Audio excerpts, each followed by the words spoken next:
என்ன நீ இப்படியே இன்னும் மறைச்சு பார்த்துட்டு இருந்தா என்ன அர்த்தம்? வா உள்ள போலாம். உள்ளே போகிறதுலாம் இருக்கட்டும், நான் காரில் வரும்போதுலேருந்து கேட்டுட்ருக்கேன். நான் கேட்குற கொஸ்டினுக்கு நீங்கள் ஆன்சரே பண்ண மாட்டீங்க. இனியா அந்த விஷயத்த அதோட விடுன்னு நான் எப்போவோ சொல்லிட்டேன். நீ தேவையில்லாமல் அதை பேசி பேசி எனக்கு கடுப்பேற்றிட்டு இருக்க. இல்லை சார், எனக்கு புரியல. இந்த விஷயத்தில் நாங்களும் சம்மந்தப்பட்டிருக்கோம். அப்படி இருக்கும்போது நான் கேட்கல, என்ன தப்பு இருக்குது? இனியா ப்ளீஸ், எதுவாக இருந்தாலும் அப்புறமா பேசிக்கலாம் சரியா? இப்போ தான் அவன் கோவத்தில் இருக்கான்ல, அந்த விஷயத்தை பற்றி பேசாதீங்க, ஃப்ரீயாக விடுங்க. கார்த்திக் சார், நான் என்ன சொல்ல வரேங்கிறது உங்களுக்காவது புரியுதா? எனக்கு புரியுது இனியா, என் அத்தை பொண்ணு மேலே தான் தப்பு இருக்குது. ஆனால் அகில் மேலேயோ இல்லை என் மேலேயோ பிரசாந்த் மேலேயோ எந்த ஒரு தப்பும் கிடையாது. நீங்கள் எங்களை பார்த்து இந்த மாதிரி ஒரு கொஸ்டின்லாம் கேட்கும்போது எங்களுக்கும் கொஞ்சம் ஹர்ட் ஆகும். ஸோ கொஞ்சம் புரிஞ்சுக்கோங்க இனியா. சார் உங்களுக்கு தான் சார் எங்களோட ஃபீலிங்ஸ் என்னன்னு புரிய மாட்டேங்குது. போகிறவங்க வரவங்களாம் எங்களை பற்றி தப்பு தப்பாக பேசுறதுக்கா சார் நாங்கள் இருக்கோம்? வினோ எனக்கு புரியுது வினோ, என் அத்தை பொண்ணு பேசினது ரொம்ப தப்பு தான். அவள் பேசினது உங்களை எந்த அளவுக்கு ஹர்ட் பண்ணியிருக்கோம் அப்படிங்கிறது எனக்கு புரியுது. ஆனால் இதில் எங்களோட தப்பு எதுவுமே இல்லையாடாமா, உங்களுக்கு அது புரியுதா இல்லையா? கார்த்திக் சார், நீங்கள் சொல்கிறதெல்லாம் எங்களுக்கு புரியுது. ஆனால் உங்கள் அத்தை பொண்ணு எங்களை எந்த அளவுக்கு கீழ்த்தரமாக பேசினாங்கன்னு உங்களுக்கு தெரியுமா? நீ இப்போ எதுக்காக பிரீத்தி உங்களுக்கு கிளாரிஃபை கொடுத்துட்ருக்கா? இவங்க நம்ம கேட்குற கொஸ்டினுக்கே ஆன்சர் பண்ண மாட்டேங்கிறாங்க. இனியா, கார்த்திக் நீ இரு, நான் பேசிக்கிறேன். இனியா லிசன், ஸ்னேகா பேசினது ரொம்ப தப்பு தான், நான் இல்லைன்னு சொல்லலை. அவள் அப்படி பேசினனால தான் அவளை அங்கேயே வச்சு அடித்தேன். இதுக்கப்புறமும் நான் என்ன பண்ணணும்னு நீ நினைக்கிறேன்னு எனக்கு புரியல. அகில் சார், நான் என்ன சொல்ல வரேங்கிறது உங்களுக்கு தான் புரியவே மாட்டேங்குது. எங்களுக்குன்னு தனி ஃபீலிங்ஸ் இருக்குது. உங்கள் அளவுக்கு நாங்கள் பணக்காரவங்க இல்லைனாலும் நாங்களும் மனுஷங்க தான். எங்களுக்கும் மனசுன்னு ஒன்று இருக்குது சார். அவ்வளோ பெரிய கடையில் எங்களை எவ்வளோ அசிங்கமாக பேசியிருக்காங்கன்னு உங்களுக்கு தெரியுமா? இல்லை சார், நான் தெரியாமல் தான் கேட்குறேன். உங்கள் பின்னாடி என்னைக்காவது நாங்கள் சுற்றிட்டு இருந்தோமா எங்களை லவ் பண்ணுங்கன்னு? இப்போ நீங்கள் எடுத்து கொடுத்துருக்கீங்களா ஒரு ட்ரெஸ்? இது கூட நாங்களாம் உங்ககிட்ட வந்து கேட்கல, நீங்களாக தான் எங்களுக்கு எடுத்து கொடுத்தீங்க. நாங்கள் வேணான்னு தான் சொன்னோம். காசு பணத்துக்குலாம் ஆசைப்படுறவங்க கிடையாது சார் நாங்கள். எங்களுக்கும் சுயமரியாதைன்னு ஒன்று இருக்குது. கார்த்திக் சார், இந்த இடத்துல நான் மட்டும் ஹர்ட் ஆயிருந்தேன்னா இந்த அளவுக்கு நான் பேச மாட்டேன் சார். என் தங்கச்சிங்களும் ஹர்ட் ஆயிருக்காங்க. அது எப்படி சார்? பணக்காரவங்கன்னா யாரை வேணாலும் என்ன வேணாலும் பேசலாமா? இனியா உங்கள் கோவம் என்னன்னு எனக்கு புரியுது இனியா. நீங்கள் எந்த அளவுக்கு கோவமாக இருக்கீங்களோ அதே அளவுக்கு தான் நாங்களும் ஸ்னேகா மேலே கோவமாக இருக்கோம். ஸ்னேகா மாலுக்கு வந்தது எங்களுக்கு சத்தியமாக தெரியாது இனியா. அதே போல் அவள் உங்ககிட்ட சண்டை போடும்போது நாங்கள் இல்லை. ஒருவேளை எங்களில் ஒருத்தர் இருந்திருந்தா கூட உங்களை அப்படி பேச விட்டுருப்போமா நாங்கள்? கொஞ்சம் எங்கள் இடத்துல இருந்து யோசிச்சு பாருங்க இனியா. இனியா கொஞ்சம் பொறுமையாக இருடி. கார்த்திக் சார் சொல்கிறது உண்மைதான். அவங்கள ஒருத்தர் நம்ம கூட இருந்திருந்தாலும் அவங்கள அப்படி பேச விட்டுருக்க மாட்டாங்கடி. எனக்கு புரியுது பிரீத்தி, இவங்க மேலே தப்பு இல்லைங்கிறது புரியுது. ஆனால் அவங்க சேர்த்து வச்சு பேசினது இவங்க கூட தான். நம்ம எந்த தப்புமே பண்ணாமல் எதுக்கடி இந்த மாதிரி பேச்செல்லாம் வாங்கணும்? இனியா அந்த பொண்ணு இவங்களோட அத்தை பொண்ணுடி, அதான் சொன்னால. ஒருவேளை இவங்க 3 பேரில் யார் மேலேயாச்சும் அவங்களுக்கு ஒரு ஃபீலிங்ஸ் இருக்கலாம். ஸோ இவங்க 3 பேரும் நம்மளை லவ் பண்ணுறாங்கன்னு தப்பாக கூட நினச்சிட்டு பேசியிருக்கலாம் இல்லையா? அவங்க தப்பாக நினைக்கிறதுக்கெலாம் நம்ம ஆளாக முடியுமாடி? சரிடி, கோவப்படாத. தெரியாமல் ஏதோ மிஸ் அண்டர்ஸ்டாண்டிங்கில் இந்த சண்டை நடந்துருச்சு. அப்பயும் Akhil sir, Prashanth sir, Karthik sir எல்லாரும் நம்ம பக்கம் தானடி இருந்து பேசினாங்க. கொஞ்சம் அதை யோசிச்சு பாரு. நீ சொல்கிறதெல்லாம் எனக்கு புரியுது பிரீத்தி, ஆனாலும் எனக்கு செம்ம கோவம் வருது. இதே மாதிரி தான் ஒரு தடவை வினோதினியை அவங்க தங்கச்சி ஹர்ட் பண்ணாங்க. இப்போ இவங்க அத்தை பொண்ணு. இன்னும் எத்தனை பேர்கிட்ட இந்த மாதிரி அசிங்கமான பேச்செல்லாம் வாங்க வேண்டியது இருக்கோ தெரியல. ஐயோ, நான் தான் சொல்கிறேன்ல இனியா, இதுக்கப்புறம்லாம் இப்படி நடக்காது. சரி ஓகே பிரீத்தி, இதை இதோட விடு. சரி வா, நம்ம ஃபஸ்ட்டு உள்ளே போகலாம். அம்மா என்ன சொல்கிறாங்கன்னு பார்த்துட்டு அதுக்கப்புறமா இவங்களை உள்ளே கூப்பிடலாம். இனியா அதெல்லாம் வேணாம், நாங்களே வரோம். நாங்களே வந்து அம்மா கிட்ட பேசுகிறோம். பிரீத்தி, அதான் நான் சொல்கிறேன் இல்லடி, ஃபஸ்ட்டு நம்ம போகலாம். அம்மா என்ன சொல்கிறாங்கன்னு பார்த்துட்டு அதுக்கப்புறமா இவங்களை கூப்பிட்டுக்கலாம். அகில் சார், அவள் கோவமாக இருந்தா இப்படி தான் பேசுவா. நீங்கள் எதை நினச்சிக்காதீங்க. ஓ அப்படியா பிரீத்தி? இப்போ இனியா மேடம் என் மேலே கோவமாக இருக்காங்க அப்படி தானே? ஆமாம், நான் கோவமாக தான் இருக்கேன். இதை நானே சொல்கிறேன். எதுக்கு பிரீத்தி வரைக்கும் கேட்குறீங்க? என்கிட்ட கேளுங்க. நான் உங்கள் மேலே கோவமாக தான் இருக்கேன். இப்போ நான் என்ன காமெடி பண்ணேன்னு பல்ல காமிச்சிட்ருக்கீங்க? இல்லை இனியா, நீ கோவமாக இருக்கேன்னு சொன்னல, அதான் நீ கோவமாக இருக்கிறத பார்க்கும்போது எனக்கு சிரிப்பாக இருக்குது. அகில் சார், எல்லாமே ஒரு அளவு தான் பார்த்துக்கோங்க. நான் இவ்வளோ நேரம் வரைக்கும் உங்கள் மேலே கொஞ்சம் தான் கோவமாக இருந்தேன். இப்போது ரொம்ப கோவமாக இருக்கேன். நிஜமாவே நீ என் மேலே கோவமாக தான் இருக்கியா? என்ன எப்படி சமாதானப்படுத்துறதுன்னு தெரியாமல் சிரிச்சு மழுப்புறீங்களா? சாச்சா, நான் அப்படிலாம் பண்ண மாட்டேன்டாமா. நீ இப்போ என்ன என் மேலே கோவமாக இருக்க அப்படி தானே? நீ கோவமாகவே இரு, நான் ஒன்று சமாதானப்படுத்துகிறேன் சரியா? அகில் சார், நீங்கள் இந்த இனியாவை பற்றி என்ன நினச்சிட்டு இருக்கீங்க? நீங்கள் சமாதானப்படுத்தின உடனே சமாதானம் ஆகிடுவேன்னு நினச்சிட்டு இருக்கீங்களா? நான் தான் அப்போவே சொன்னல. இப்போ என்ன நீ கோவமாக தானமா இருக்க? அப்படியே இரு, நான் ஒன்று சமாதானப்படுத்துகிறேன். இப்போ வா, அம்மா கிட்ட பேசி உன்னை விட்டுட்டு போகிறேன். ரொம்ப டைம் ஆயிடுச்சு. ஓ, அவ்வளோ கான்ஃபிடென்ட் இருக்கா? நீங்கள் என்ன நினச்சிட்டு இருக்கீங்க? என்னை சமாதானப்படுத்துறது அவ்வளோ ஈஸினா? ஐயோ, இப்போ என்ன தாண்டி சொல்ல வர? உன்னை சமாதானப்படுத்துறது ரொம்ப கஷ்டம் அப்படி தானே? அது எவ்வளோ கஷ்டமாக இருந்தாலும் நான் தான் பார்த்துக்க போகிறேன். நீ எதுக்கு அதை பற்றி கவலைப்படுற? வா, அம்மா கிட்ட போய் பேசிட்டு நான் கிளம்புறேன். டைம் ஆகுது எனக்கு. இனியா ரொம்ப டைம் ஆகிடுச்சுடி. அவங்களும் வீட்டுக்கு போகணும்ல. பேசாமல் வா, வம்பிழுக்காம. உங்களை பாருங்க, நீங்கள் இப்படிலாம் சிரிக்கிறதுக்காகனே உங்களை எவ்வளோ கெஞ்ச வரேன்னு மட்டும் பாருங்கள். நான்லாம் டக்குன்னே சமாதானம் ஆக மாட்டேன் பாருங்கள். சரிடாம்மா, நீ சமாதானமே ஆக வேண்டாம். நீ சமாதானம் ஆகுற வரைக்கும் நான் சமாதானப்படுத்திக்கிட்டே இருக்கேன், போதுமா? ஐயோ, ஃபஸ்ட்டு நீங்கள் இப்படி சிரிக்காதீங்க. நீங்கள் சிரிக்கும் போது தான் எனக்கு இன்னும் கோவமாக வருது. சரிடாம்மா, நான் இனிமேல் சிரிக்க மாட்டேன். சரி வா, அம்மா கிட்ட போய் பேசிட்டு நான் கிளம்புறேன் அப்படியே. அகில் சார் இவகிட்ட பேசிகிட்டே இருந்தால் இப்போ பேசிகிட்டே தான் நிற்பா. நீங்கள் வாங்க அம்மா கிட்ட பேசிட்டு நீங்களும் கிளம்புங்க, உங்களுக்கும் டைம் ஆகுதுல்ல. சரி வாங்க உள்ளே போகலாம். சரி சார் வாங்க போகலாம். என்ன இனியா மேடம், நீங்கள் உள்ளே வரதா இல்லையா? வீட்டுக்குள்ளே போகிறதுக்கு தானே ரெக்கமெண்டேஷன் பண்ண போகிறீங்க. இவளுங்க 2 பேருக்கு வேணும்னா நீங்கள் ரெக்கமெண்டேஷன் பண்ணுங்கள். எங்கள் அம்மா கிட்ட நானே பேசி உள்ளே போய்ப்பேன். அதான் இனியா மேடமே சொல்லிட்டாங்களே, அப்புறம் என்ன? பிரீத்தி, வினோதினி வாங்க, உங்கள் 2 பேரை மட்டும் நான் பேசி வீட்டில் விட்டுட்டு போகிறேன். இனியா மேடம் எப்படியாவது பேசி உள்ளே போய்ப்பாங்க. இனியா நீ என்ன ட்ரெஸ் போட்டிருக்கேன்னு பார்த்தியா? இந்த ட்ரெஸ்ஸோட அம்மா கிட்ட போய் பேசினேன்னு வை, உன்னை உயிரோடையே குளித்தோண்டு புதைச்சிருவாங்க. ஸோ சவால் விடுறதுக்கு முன்னாடி நல்லா யோசிச்சுக்கோ இனியா, அப்புறம் பின்னாடி வருத்தப்படுவா பார்த்துக்கோ. ஐயோ அப்படி வேற ஒன்று இருக்குல்ல, அம்மா மட்டும் இந்த ட்ரெஸ்ஸில் நம்மளை பார்த்தாங்க அவ்வளோதான். ஐயோ இவர்கிட்ட வேற ஓவர் பந்தாவா பேசிட்டோமே. பிரீத்தி, வினோ உள்ளே போகலாமா? போகலாம் சார் வாங்க. ஐயோ என்னை விட்டுட்டு போயிடுவாங்களோ. வாங்க சார் போகலாம். இல்லை அது வந்து அகில் சார் நீங்கள் இவ்வளோ கெஞ்சி கூப்பிட்றதுனால நானும் வரேன். ஐயோ நான்லாம் உன்னை கெஞ்சலம்மா, நீயே உங்கள் அம்மா கிட்ட பேசி உள்ளே போய்க்கோ. நான் பிரீத்தியையும் வினோவையும் மட்டும் அம்மா கிட்ட சொல்லி விட்டுட்டு போகிறேன். என்ன பிரீத்தி, வினோ உள்ளே போகலாமா? போகலாம் சார். இல்லை நீங்கள் தானே சொன்னீங்க கெஞ்சியெல்லாம் கேட்டிங்களே, நானும் வரேன், என்னையும் கூட்டிகிட்டு போங்க. இங்க பாருங்க இனியா மேடம், நீங்க தான் தைரியமான ஆளாச்சே, நீங்களே அம்மா கிட்ட பேசி உள்ள போய்க்கோங்க. நான் அவங்க 2 பேரை விட்டுட்டு கிளம்புறேன், எனக்கு டைம் வேற ஆகுது. ஐயோ லூசி இனியா, நீ என்ன பேசி வச்சிருக்க? அம்மா கிட்ட எப்படி உன்னால போய் பேச முடியும்? இப்போ இந்த இடத்துல ஏதாவது ஒன்று சமாளிச்சு அவர் கூடயே நம்மளும் போயிடணும். அகில் சார் நீங்கள் என்ன மறந்துட்டீங்களா? ஃபஸ்ட்டு என்ன தானே வா உள்ளே போகலான்னு கூப்பிட்டீங்க. உங்கள் மேலே நான் நிறைய மரியாதை வச்சுருக்கேன் சார். உங்கள் மரியாதைக்கு ஒன்றுனா என்னால் தாங்கிடே முடியாது. ஸோ உங்கள் மேலே வச்சுருக்க மரியாதையை நான் இதில் தான் ப்ரூவ் பண்ணணும். நீங்கள் கூப்பிட்டு நான் வராமல் இருந்தால் அப்புறம் அது உங்கள் மரியாதைக்கே கேடாயிடும். அடேங்கப்பா, இனியா நீ என் மேல இவ்வளோ மரியாதை வச்சிருக்கியா? பிரீத்தி, அவ சொன்னது கேட்டியா? என் மரியாதைக்கு ஒன்றுனா அவ தாங்கிக்கிடே மாட்டாளாம். ஆமாம் சார் கேட்டேன். இனியா இதெல்லாம் உனக்கு தேவைதான். அவரை நீ வச்சு செய்யலை, அவர் தான் இப்போ உன்னை வச்சு செஞ்சிட்ருக்காரு. வாயை மூடுடி, நானே என்ன சொல்லி சமாளிக்கிறதுன்னு தெரியாமல் முழிச்சிட்டு இருக்கேன், இவ வேற ஒருத்தி. அகில் சார் நான் நிஜமாவே தான் சொல்கிறேன், உங்கள் மரியாதைக்கு ஒன்றுனா என்னால் தாங்கிக்கவே முடியாது. ஸோ நீங்கள் என்ன தான் ஃபஸ்ட்டு கூப்பிட்டீங்க, கண்டிப்பாக நான் வருவேன். சரிடாமா சரி வாங்க, 3 பேர் வாங்க, அம்மா கிட்ட சொல்லி நான் விட்டுட்டு போகிறேன். வீட்லேயும் தேடுவாங்க, நானும் கிளம்பணும். அப்பாடி ஒரு வழியாக சமாளிச்சாச்சு. இந்த மனுஷனை என்னென்ன சொல்லி நம்ப வைக்க வேண்டியதாக இருக்குது. சரி வாங்கடி உள்ளே போகலாம். இனியா என்ன அசால்ட்டா உள்ள போலான்னு சொல்லிட்டு இருக்க? நம்ம அம்மா பத்தி தெரியும் தானே உனக்கு? அதெல்லாம் பார்த்துக்கலாம்டி, அதான் அகில் சார் கார்த்திக் சார் இருக்காங்களே, அதெல்லாம் பார்த்துக்கலாம். வாங்க உள்ளே போகலாம். அதான் அவங்க கிட்ட தான் இவ்வளோ நேரம் வரைக்கும் சவால் விட்டுட்டு இருந்த, மறந்துட்டியா? இவ ஒருத்தி அவரே மறந்துட்டு இருந்தாலும் இவ சும்மா இருக்க மாட்டா போல. அகில் சார் ஃபஸ்ட்டு நாங்கள் உள்ளே போகிறோம், அம்மா கிட்ட நாங்களே பேசுகிறோம். அப்படி அம்மா கன்வின்ஸ் ஆகலைன்னா அப்புறம் நீங்கள் உள்ளே வந்து பேசுங்க, சரியா? ஓகேடாம்மா, நீங்கள் உள்ளே போய் அம்மா கிட்ட பேசுங்க. ஒருவேளை அம்மா கன்வின்ஸ் ஆகலை அப்படின்னா நான் வந்து பேசுகிறேன், சரியா? ஓகே சார், சரி வாங்கடி போகலாம். அம்மா நீ எந்த தைரியத்தில் அம்மா கிட்ட நம்மளே போய் பேசிக்கலான்னு சொன்ன? இல்லடி, எடுத்த எடுப்புலேயே அவங்கள எதுக்கு பேச வைக்கணும்? ஃபஸ்ட்டு நம்ம பேசுவோம். அம்மா கன்வின்ஸ் ஆகலை அப்படின்னா அவங்கள விட்டு பேச சொல்லலாம், சரியா? ஆமாம், இப்போ நம்ம உள்ளே போனதும் சரியான வரவேற்பு இருக்கும் பாரு அம்மா கிட்ட இருந்து. ஏன் நீ உள்ள போறதுக்கு முன்னாடி பயமுறுத்துறீங்க? ஆமாண்டி, நான் தான் பயமுறுத்துறேன். உனக்கு அம்மாவை பற்றி தெரியாது, எங்களை விடலாம் நீ தான் அதிகமாக அம்மா கிட்ட அடி வாங்கியிருக்க, மறந்துட்டியா? அதெல்லாம் ஞாபகப்படுத்தாத இனியா, எனக்கு இப்பவே ரொம்ப பயமா இருக்கு. சும்மா இரு இனியா. வினோ நீ அதெல்லாம் பயப்படாத. அதான் அகில் சார் கார்த்திக் சார்லாம் இருக்காங்கல்ல, அப்படிலாம் நம்மளை அடிவாங்கலாம் விட்டுற மாட்டாங்க. போய் நம்ம பேசலாம். அம்மா ஒத்துக்கலைன்னா உடனே அவங்களே வந்து பேசுவாங்க, சரியா?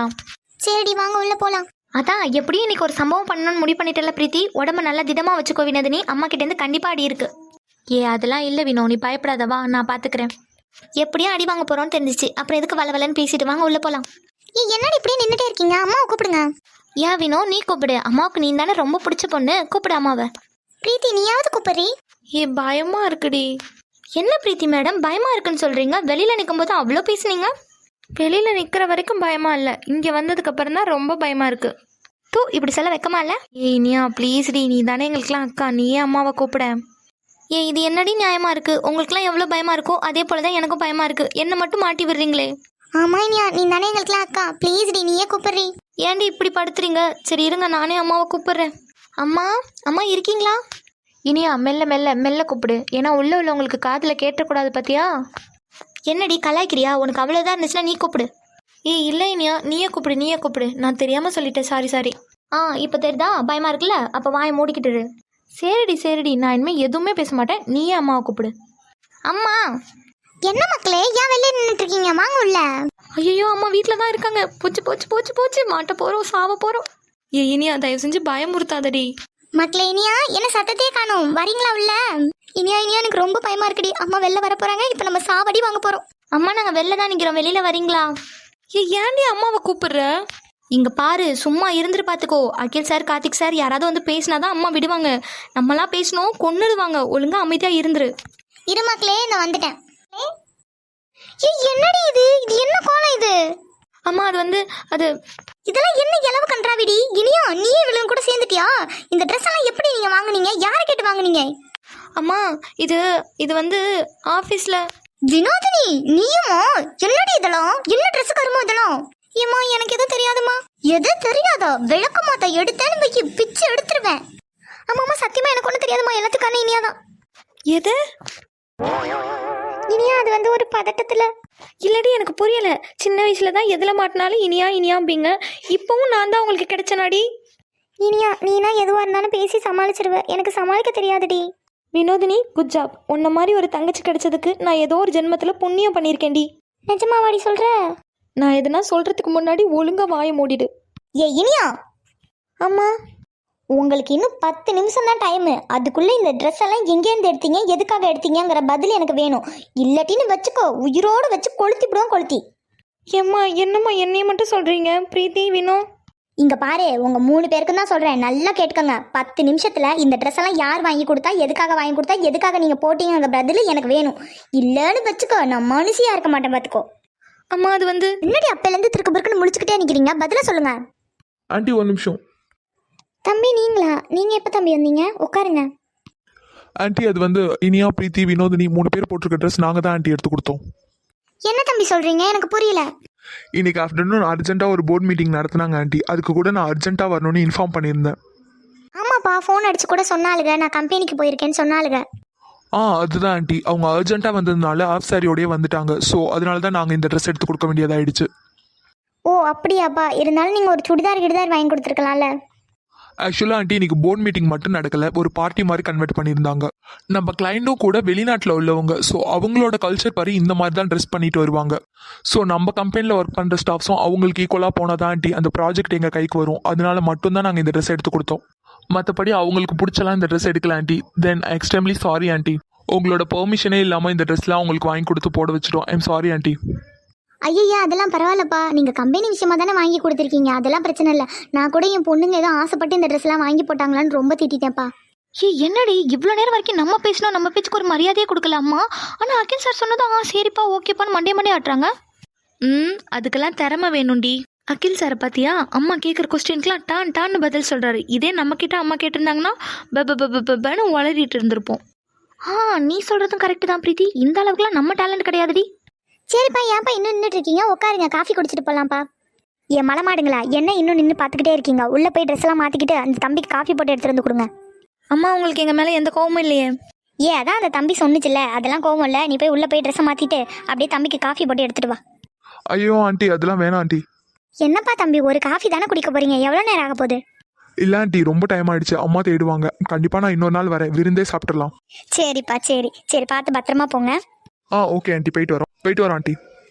பார்த்து பத்திரமா போங்க மக்களே. ஓகே போயிட்டு வரோம். போயிட்டு வாங்க. ஓகே பிரீத்தி வினோ இனியா போயிட்டு வரோம். இப்போதாண்டி விசில் அடிச்சு சொன்னாரு. அது உனக்கு ஸ்பெஷலாக சொன்னார், இப்போ பொதுவாக சொல்கிறாரு. போயிட்டு வாங்க சார். Thank you sir. என்ன இனியா மேடம் எதுவும் பேச மாட்டீங்க? இனியா மாடு, அந்த தம்பி தான் போயிட்டு வரேன்னு சொல்லுதுல, போயிட்டு வாங்கன்னு சொல்லு. அடேங்கப்பா என்னம்மா நடிக்கிறாரு. இனியா. சொல்லுங்கம்மா. தம்பி போயிட்டு வரேன்னு சொல்லுது பாரு, போயிட்டு வாங்கன்னு சொல்லு. போயிட்டு வாங்க சார். தேங்க்யூ. ஓகேம்மா நாங்கள் கிளம்புறோம். சரிப்பா. ஹலோ கேக்குதா நந்தினி? சொல்லு ஸ்னேகா, கேக்குது. நீ என்னடி சொல்லிட்டு டெல்லிக்கு போன? எவ்வளோ நாள் ஆகும் நீ வரத்துக்கு?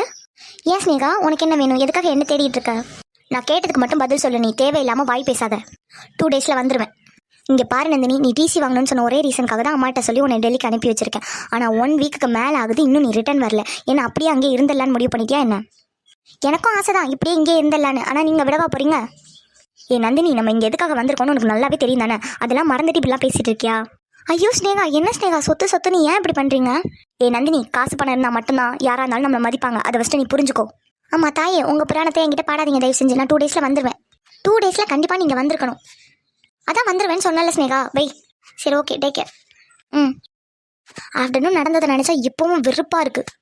உயிருக்கு உயிரான தங்கச்சியெல்லாம் விட இவளுக்கு தான் பெருசாக அவனுங்க மனசில் இடம் பிடிச்சிருக்காளுங்க. ஏதோ ஒன்று இதுக்கு பின்னாடி இருக்குது. கண்டிப்பாக இதை கண்டுபிடிச்சாகணும். இப்படியே இவளுகளை சும்மா விட்டோம், நிலமை நம்ம கையை மீறி போயிடும். ஃபஸ்ட்டு அம்மா கிட்ட இந்த விஷயத்த சொல்லணும். அகில் நீ போய் ஃபஸ்ட்டு ஃப்ரெஷ்அப் ஆகிட்டு என்னோட ரூமுக்கு வா. கார்த்திக் நீயும் தான். ஓகேடா வரோம். ஓகேடா நீ ரூமுக்கு போ. அம்மா அம்மா. வரேன்டா வரேன் இருங்க. என்ன மக்களே தலையதும் வலிக்குதா? போய் ஃப்ரெஷ்ஷாக பாருங்க, நான் காஃபி போட்டு எடுத்துட்டு வரேன். ஆமாம்மா, ரொம்ப தலைவலியா இருக்கு. காஃபி மட்டும் போட்டு ரூமுக்கு எடுத்துட்டு வரீங்களா? சரி மக்களே, நீங்களாம் போய் ஃப்ரெஷ்ஷாக பாருங்க, நான் உங்கள் ரூமுக்கே வரேன். அம்மா, காஃபி எடுத்துட்டு பிரசாந்த் ரூமுக்கே வாங்கம்மா. 3 பேருமே அங்கே தான் இருப்போம். சரி மக்களே. ஆமா, என்னைக்குமே இல்லாம இன்னைக்கு என்ன ரொம்ப சிரிச்சிட்டு இருக்கீங்க? என்னம்மா, எதுவும் குட் நியூஸா? ஆமா மக்களே, அம்மாவோட சந்தோஷத்துக்கு இப்போ அளவே இல்லை தெரியுமா? என்னம்மா சொல்றீங்க? அப்படி என்ன குட் நியூஸ்? அரவிந்த் கல்யாணத்துக்கு ஒத்துக்கிட்டான்டா. என்னம்மா சொல்றீங்க? நிஜமா தான் சொல்றீங்களா? சத்தியமா மக்களே, அரவிந்த் ஒத்து பண்ண கொஞ்சம் கூட எதிர்பார்க்கல, ஆனா அரவிந்த் ஒத்துக்கிட்டான். அப்போ இதுக்கப்புறம் நம்ம வீட்டுல கல்யாண கலை தான். ஆமா மக்களே, நம்ம அரவிந்த் கல்யாணம். இதை நினைச்சா எனக்கு அவ்வளோ ஒரு சந்தோஷமா இருக்குடா. அம்மா, நீங்க எந்த அளவுக்கு சந்தோஷமா இருக்கீங்களோ அதே அளவுக்கு தான் நாங்களும் ரொம்ப சந்தோஷமா இருக்கோம். ஆமாம்மா, இவ்வளவு ஸ்வீட்டான விஷயத்த சொல்லியிருக்கீங்க. எங்களுக்கு காஃபி எல்லாம் வேணாம், பாயசம் பண்ணி எடுத்துட்டு வாங்க. இதோ நான் பண்ணி எடுத்துட்டு வரேன் மக்களே, நீங்க போய் ஃப்ரெஷ்ஷாக பாருங்க. அரவிந்தன் அவருக்கு கல்யாணம் ஆக போகுதா? இதுக்கப்புறம் அம்மாவை நம்ம கையிலேயே பிடிக்க முடியாது. டேய் அகில் தங்கம், ரொம்ப ஓட்டட அம்மாவை. சரி போங்க, போய் ஃப்ரெஷ்ஷாக பாருங்க, நான் உங்களுக்கு பாயசம் பண்ணி எடுத்துட்டு வரேன். அம்மா, உண்மையா சொன்னா உங்களுக்கு கலாய்க்கிற மாதிரி இருக்கா? மலுப்பாதீங்கம்மா. சரி ஓகே, நாங்க ஃப்ரெஷ்ஷா பாக்குறோம், நீங்க பாயசத்தை பண்ணி எடுத்துட்டு வாங்க. டாய் அம்மாவை நீங்களாம் ரொம்ப ஓட்டுறீங்கடா. இந்த டைம் அம்மா ஏதோ சந்தோஷமா இருக்கிறதுனால சும்மா விடுறேன், இல்லை அவங்களெல்லாம் பிச்சுறேன் பிச்சு. டே கார்த்திக், அம்மா ரொம்ப சந்தோஷமா இருக்காங்க. உனக்கு ஏதாவது வேணும்னா இப்பயே கேட்டு வாங்கிக்கோ. என்ன அகில் சொல்ற? திடீர்னு சொன்னா என்னன்றா கேட்கறது? எனக்கு எதுவுமே தோண மாட்டேங்குது அகில். போடா மரமண்ட. அம்மா சந்தோஷமா இருக்கும் போதே உனக்கு தேவையானதை கேட்டு வாங்கிக்கோ, அவ்வளவுதான் நான் சொல்லுவேன். அகில் சொல்ல மறந்துட்டேன், நாளைக்கு தான் என்கேஜ்மெண்ட் பர்ச்சேசிங் போகிறோம்டா. எல்லாருமே ஃப்ரீயாக இருக்கணும் சொல்லிட்டேன். ஆஃபீஸு ஒர்க்கு இதெல்லாம் நீங்கள் சொன்னீங்க, அவ்வளோதான் சொல்லிட்டேன். இல்லம்மா, நாளைக்கு எந்த ஒரு ஒர்க்கும் இல்லை. ஸோ போகலாம். பிரசாந்த் கார்த்திக் உங்களுக்கும் தான். நாளைக்கு எங்கேயுமே வெளியில் போகக்கூடாது, கண்டிப்பாக பர்ச்சேசிங் வந்துடணும். ஓகேம்மா, ஓகே, கண்டிப்பா வந்துருவோம். கார்த்திக். அம்மா, நானும் வந்துருவேம்மா. நம்ம எல்லா கம்பெனியோட ஸ்டாஃப்ஸ் அண்ட் காலேஜ் ஸ்டாஃப்ஸ் எல்லாருமே கடைக்கு வர சொல்லிடுறா. எல்லாருக்குமே ட்ரெஸ் எடுத்து கொடுக்கணும். நம்ம வீட்டோட கல்யாணம் இது. என் அரவிந்தோட கல்யாணம் ரொம்ப பிரம்மாண்டமாக இருக்கணும். பர்றா, பிளான் எல்லாம் போட்டுட்டீங்களா? என்னென்ன பிளான் வச்சிருக்கீங்க? அகில் 1 இயர் கழிச்சு தான் மேரேஜ். இப்போதைக்கு நம்ம என்கேஜ்மெண்ட் மட்டும் தான் பண்ண போகிறோம். அது ஏமா 1 இயர் தள்ளி வச்சிருக்கீங்க மேரேஜ்க்கு? அது அரவிந்தோட ஜாதகத்தில் ஒரு சின்ன பிரச்சனை இருக்குடா, அதனால தான். இருந்தாலும் நம்ம தான் என்கேஜ்மெண்ட் முன்னாடியே முடிச்சிடறோமே. என்கேஜ்மெண்ட் முடிஞ்சாலே பாதி கல்யாணம் முடிஞ்ச மாதிரி. ஓகேம்மா, அப்போ இப்போதைக்கு என்கேஜ்மெண்ட் பிளான் மட்டும்தான் இருக்கு. ஆமா அகில், இது ராஜசேகர் மகேஸ்வரி வீட்டோட ஃபங்க்ஷன். அப்போ இது எவ்வளோ பிரம்மாண்டமா இருக்கணும். கண்டிப்பாமா, இந்த ஃபங்க்ஷனை சிறப்பாக செஞ்சிடலாம். நீங்க இருக்கும்போது எனக்கு என்னடா கவலை? உங்க அண்ணனோட என்கேஜ்மெண்ட்டை நீங்க சிறப்பாக செஞ்சிருவீங்க. கண்டிப்பாமா, இந்த ஒரு விஷயத்துக்காக தான் நாங்களும் ரொம்ப நாளாக வெயிட் பண்ணிட்டு இருந்தோம். அரவிந்த் அண்ணாவோட கல்யாணம் உங்களோட எத்தனை நாள் கனவுன்னு எங்களுக்கு நல்லாவே தெரியும். ஸோ அம்மா, நீங்கள் எதை பற்றி இனிமேல் கவலையே படக்கூடாது. என்கேஜ்மெண்ட் பற்றியெல்லாம் நாங்கள் பார்த்துக்குறோம். ஆமாம்மா, அரவிந்த் அண்ணாவோட என்கேஜ்மெண்ட்டை சிறப்பாக முடிக்கிறது எங்களோட கடமை. எனக்கு தான் தங்கம் போல 5 பசங்க இருக்காங்களேடா, நான் எதுக்கு கவலைப்பட போறேன்? ஓகேம்மா, நாங்கள் ரூமுக்கு போகிறோம், நீங்கள் வாங்க. சரிடா. ஓகேம்மா. அகில் சொல்லுங்கம்மா, என்ன விஷயம்? நாளைக்கு தான் ஆகாஷ் மாமாவும் கலாவும் இங்கே வராங்க. என்னம்மா சொல்கிறீங்க? நாளைக்கு அம்மாவும் அப்பாவும் வராங்களா? ஆமாண்டா தங்கம், அதான் எனக்கும் ரொம்ப சந்தோஷமா இருக்கு தெரியுமா. கலாவை பார்த்து எத்தனை நாள் ஆகுது. ஆமாம்மா, கலாமாவும் ஆகாஷ் அப்பாவும் வரதை நினச்சி நாங்கள் எந்த அளவுக்கு சந்தோஷமா இருக்குமோ அதை விட நீங்கள் அதிகமாகவே சந்தோஷமா இருப்பீங்க. ஆமாண்டா, கலா இல்லாமல் நான் ரொம்ப கஷ்டப்பட்டுட்டேன் தெரியுமா. இப்போ கலா வரப்போறா, எனக்கு ரொம்ப சந்தோஷமா இருக்கு. அப்போ அம்மாவுக்கு டபுள் ஹாப்பி. அரவிந்த் அண்ணா கல்யாணம், கலாமா வரப்போறாங்க, ரொம்ப ஹாப்பியாக இருப்பீங்கல்லம்மா? ஆமாண்டா தங்கம், நான் ரொம்ப ரொம்ப ஹாப்பியா இருக்கேன். இது எல்லாமே பவியால தான். அம்மா, நீங்க எந்த அளவுக்கு சந்தோஷமா இருக்கீங்கன்னு எங்களுக்கு நல்லாவே தெரியும். உங்களோட சந்தோஷம் தான் இந்த குடும்பத்தோட ஒட்டுமொத்த சந்தோஷமும். சரி நீங்களா போய் ஃப்ரெஷ்ஷாக பாருங்க, நான் உங்களுக்கு சூப்பரான பாயசம் செஞ்சு எடுத்துட்டு வரேன். சரிம்மா, சரி. டே கார்த்திக், நம்ம அரவிந்த் அண்ணாவோட என்கேஜ்மெண்ட் ஃபங்க்ஷனையும் அதுக்கப்புறம் நாளைக்கு பர்ச்சேசிங் போகிற விஷயத்தையும் நம்ம கண்ட்ரோலில் இருக்க கம்பெனி சைடு நீ தான் சொல்லணும். இப்போவே வாட்ஸ்அப் குரூப்பில் இன்ஃபார்ம் பண்ணிவிடு. கண்டிப்பாக எல்லாருமே வந்திருக்கணும்னு சொல்லு. ஓகேடா, நான் பார்த்துக்கிறேன். அப்புறம் நம்ம காலேஜ் ஸ்டாஃப்ஸ்க்கெலாம் நீ இன்ஃபார்ம் பண்ணிவிடு பிரசாந்த். கண்டிப்பாக எல்லாருமே வரணும்னு சொல்லிவிடு. ஓகேடா, நான் பார்த்துக்கிறேன். தென் அப்பாவோட கண்ட்ரோலில் உள்ள கம்பெனிக்கு நான் இன்ஃபார்ம் பண்ணிக்கிறேன். ஓகேடா. பிரசாந்த், கார்த்திக், அம்மா ஆசைப்பட்ட மாதிரி அரவிந்த் அண்ணாவோட என்கேஜ்மெண்ட்டை சிறப்பாக செய்யணும். கண்டிப்பாடா, அதெல்லாம் சிறப்பாக செஞ்சிடலாம். ஆனால் பிரசாந்த், அரவிந்த் அண்ணா கல்யாணத்துக்கு ஒத்துக்கிட்டாங்கன்னு சொன்னது தான் என்னால் நம்பவே முடியலடா. அதான்டா எனக்கும் ஒன்றும் புரியல. ஏதோ ஒத்துக்கிட்டாங்கல்லடா, இதுக்கப்புறமா தான் அரவிந்த் அண்ணாவோட வாழ்க்கை மாறணும். ஆமாம் கார்த்திக், நீ சொல்கிறது உண்மைதான். அதே போல் நம்ம அரவிந்த் அண்ணாவை கல்யாணம் பண்ணிக்க போகிறது யாரோ முக தெரியாத ஆள் கிடையாது. நம்ம அரவிந்த் அண்ணாவை பற்றி முழுசாக புரிஞ்சுக்கிட்டு நம்ம பவி தான் கல்யாணம் பண்ணிக்க போகிறாங்க. ஸோ கண்டிப்பாக பவி அரவிந்த் அண்ணாவை இதுக்கப்புறம் ஹாப்பியாக பார்த்துப்பாங்க. ஆமாம் அகில், நீ சொல்கிறதும் கரெக்டு தான். இதுக்கப்புறம் அரவிந்த் அண்ணா லைஃப்பில் ஹாப்பினஸ் மட்டும்தான் இருக்கும். ஆமாண்டா. கார்த்திக், இன்ஃபார்ம் பண்ணிட்டியா? இன்ஃபார்ம் பண்ணிட்டேன்டா. நானும் இன்ஃபார்ம் பண்ணிட்டேன்டா அகில். டே பிரசாந்த், இன்னைக்கு மட்டும் ஸ்னேகா எந்த பிரச்சனையும் பண்ணாமல் இருந்திருந்தானா அவளுங்க கூட இன்னும் கொஞ்சம் நேரம் டைம் ஸ்பெண்ட் பண்ணி இருந்திருக்கலாம். ஆமாம் அகில், இன்னைக்கு அவங்க ரொம்பவே சந்தோஷமா இருந்தாங்க. அவங்களோட மூடை ஸ்பாயில் பண்ணுற மாதிரி இந்த ஸ்னேகா பண்ணிட்டா. ஆமாம் அகில், பிரசாந்த் சொல்கிறது உண்மைதான். அவங்க இன்னைக்கு ரொம்பவே சந்தோஷமா இருந்தாங்க. எந்த அளவுக்கு ஸ்மைல் பண்ணிட்டு இருந்தாங்கன்னு பார்த்தியா? அவங்க இவ்வளோ சந்தோஷமா இருந்து நான் பார்த்ததே கிடையாதுடா. எனக்கு தெரியும்டா, இன்னைக்கு நம்ம அவங்களுக்கு எடுத்து கொடுத்த ட்ரெஸ் அவங்களுக்கு ரொம்பவே பிடிச்சிருந்துச்சு. எனக்கு நல்லாவே தெரியும். இன்னைக்கு அவங்க ஃபேஸில் அந்த ஸ்மைலை பார்க்கும்போது ரொம்பவே ஹாப்பியாக இருந்துச்சுடா. ஸ்னேகா மட்டும் இடையில வந்து சண்டை போடாமல் இருந்தானா இந்த நாளே அவங்களுக்கு ரொம்ப ஹாப்பியாக முடிஞ்சிருக்கும்டா. எல்லாத்தையும் சொதப்பி விட்டுட்டு போயிட்டா. விடு பிரசாந்த், எல்லாமே யதார்த்தமாக தானே நடந்துச்சு. நீ எதையும் நினச்சி ஃபீல் பண்ணாத. அவங்க 3 பேரையும் வீட்டில் விடும்போதே பேசி சமாதானப்படுத்தி தான் விட்டுட்டு வந்திருக்கேன். ஸோ நீ எதையும் நினச்சி ஒரி பண்ணாத. ஆமாண்டா பிரசாந்த், நீ எதையும் நினச்சி ஒரி பண்ணாத. அவங்கள சமாதானப்படுத்தியாச்சு. ஸோ நீ ஃப்ரீயாக விடு. இருந்தாலும் ரொம்ப கஷ்டமாக இருக்கா கேள். இதோட செகண்ட் டைம் நம்மளால அவங்க ஹர்ட் ஆகுறாங்க. ஃபர்ஸ்ட் டைம் மஞ்சுவால நம்மளே அவங்கள ஹர்ட் பண்ணோம். இந்த டைம் ஸ்னேகா நம்மளை வச்சு அவங்கள ஹர்ட் பண்ணிட்டா. டேய், நான் தான் சொல்கிறேன்ல, இதில் நம்ம தப்பு எதுவுமே இல்லை. அதை அவங்களே புரிஞ்சுக்கிட்டாங்க. டேய், இவளும் ஒரு பொண்ணு தானடா. பொண்ணுங்கள்ட்ட எப்படி பேசணுங்கிற ஒரு பேசிக் சென்ஸ் கூட இருக்காது, அதுவும் பப்ளிக் பிளேஸில். அதுக்காக தான் அவளை அப்போவே கூப்பிட்டு வார்ன் பண்ணியாச்சுல. இதுக்கப்புறம் கண்டிப்பாக அவங்க விஷயத்தில் தலையிட மாட்டான். எனக்கு தெரிஞ்சு மஞ்சுவும் கூட நிறைய மாறிட்ட மாதிரி ஃபீல் ஆகுதுடா. நீ சொல்கிறதும் கரெக்டு தான்டா. நானும் நிறைய வாட்ச் பண்ணிட்டு தான் இருக்கா. அவள் நிறையவே சேஞ்ச் ஆகிட்டு இருக்கா. டே அகில், இனியா பிரீத்தி வினோதினிக்கெலாம் இண்டிவிஜுவலாக இன்ஃபார்ம் பண்ணுறதுக்கு மறந்துட்டேன்டா. நாளைக்கு பர்ச்சேசிங் பற்றி சொல்கிறியாடா? ஆமாண்டா, அவங்களுக்கு இண்டிவிஜுவலாக இன்ஃபார்ம் பண்ணணும்ல. இல்லைடா வேணாம், குரூப்பில் கண்டிப்பாக எல்லாருமே வரணும்னு இன்ஃபார்ம் பண்ணிட்டல. ஆமாண்டா, கண்டிப்பாக எல்லாருமே வந்துருவாங்க. அப்போது கண்டிப்பாக இனியா பிரீத்தி வினோதினி 3 பேருமே வருவாங்க. இருந்தாலும் அவங்களுக்கு இண்டிவிஜுவலாக இன்ஃபார்ம் பண்ணும்லடா. இல்லைடா, இண்டிவிஜுவலாக இன்ஃபார்ம் பண்ண வேணாம். இண்டிவிஜுவலாக இன்ஃபார்ம் பண்ணால் அது வேறு மாதிரி ஆகிடும். ஸோ நான் வேற ஒரு பிளான் வச்சுருக்கேன், பார்த்துக்கலாம். அகில், நீ என்ன விளையாடுறியாடா? நம்ம ஸ்டாஃப்ஸ்க்குலாம் நம்மளை ட்ரெஸ் எடுக்க விடுவாங்கன்னு நீ நினச்சிட்டு இருக்கியா? கண்டிப்பாக ஸ்டாஃப்ஸ்க்கு ட்ரெஸ் எடுக்கிறதுக்காக ஒரு ஸ்டாஃபை அரேஞ்ச் பண்ணியிருப்பாங்க அம்மா. டே, இவ்வளோ பிளான் போடுற எனக்கு எதுவுமே தெரியாமலாடா இருக்கும். எனக்கு எல்லாமே தெரியும்டா. கண்டிப்பாக நாளைக்கு அவளுகளுக்கு ட்ரெஸ் நம்ம தான் சூஸ் பண்ணுவோம். சூஸ் பண்ணுறது மட்டும் கிடையாது, அந்த ட்ரெஸ்ஸுக்கான அமௌண்ட்டையும் நம்ம தான் பே பண்ணுவோம். டே, எப்படா நீ சொல்கிறதுலாம் நடக்கும்? ட்ரெஸ் எடுக்கிறதுக்கு அம்மா அப்பா எல்லாருமே வருவாங்கடா. டே, நீ ஏன்டா இவ்வளோ ஒரி பண்ணுற? நான் தான் சொல்லிட்டல, நாளைக்கான பிளானை நாளைக்கு பாரு. அரவிந்த், இன்னும் 3 டேஸில் உங்களுக்கு எனக்கு என்கேஜ்மெண்ட். சொல்கிறதுக்கே எவ்வளோ ஹாப்பியாக இருக்குது தெரியுமா? இதெல்லாம் கனவு மாதிரி இருக்குங்க. நான் ரொம்ப ஆசைப்பட்ட பையன் எனக்கே கிடைக்க போகிறாங்கன்னு நினைக்கும் போது எனக்கு ரொம்ப ஹாப்பியாக இருக்குது. அரவிந்த், நீங்கள் என் மேலே எவ்வளோ வெறுப்பை காமிச்சாலும் பரவாயில்ல, நான் உங்களை அளவுக்கு அதிகமாக காதலிக்கிறேன். என்னோட வாழ்நாள் ஃபுல்லுமே உங்களுக்காக மட்டும்தான். வாழ்ந்தாலும் உங்கள் கூட தான், செத்தாலும் உங்கள் மடியில் தான். எனக்கு பிடிச்சவனே, என் நெஞ்சில் தீய விதைச்சவனே. ஐயோ அரவிந்த், கனவுல மட்டும்தான் வந்துட்டு இருந்தீங்க, இப்பெல்லாம் நினைவில் கூட வரீங்க. என் கண்ணுக்குள்ள நுழைஞ்சு சிந்தை